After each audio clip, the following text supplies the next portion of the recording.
कसं आहे ना, आता सध्या सगळीकडे अधिक मास गाजत आहे. अधिक मासात दान देणं खूप चांगलं असतं, पण त्यापेक्षाही अधिक मासात खरं म्हणजे दान, जप आणि सत्कर्म या गोष्टी खूप महत्त्वाच्या आहेत. आजकाल सोशल मीडियावर तर तुम्ही बघतच आहात, साड्या, दागिने, मौल्यवान वस्तू ह्या गोष्टींचा खूप ट्रेंड चालला आहे. परंपरेचा खरा हेतू तुम्हाला माहिती आहे का? पूर्वी कसं होतं, मुलींना वारंवार माहेरी जायला मिळायचं नाही.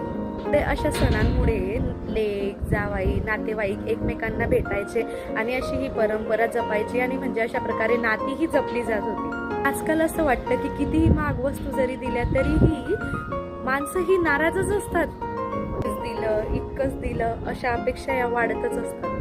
तर ही परंपरा वस्तूंची नाही, तर प्रेमाने, आपुलकीने जपलेल्या नात्यांची आहे. म्हणून अधिक मासात प्रेम जपा, परंपरा पण जपा, ट्रेंड्स पण करा, पण त्याचबरोबर नातेही तितक्याच चांगल्या प्रकारे दागिन्यांसारखे जपल्या गेले पाहिजे. याला खूप महत्त्व आहे.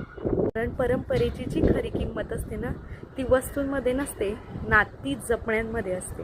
राधे राधे.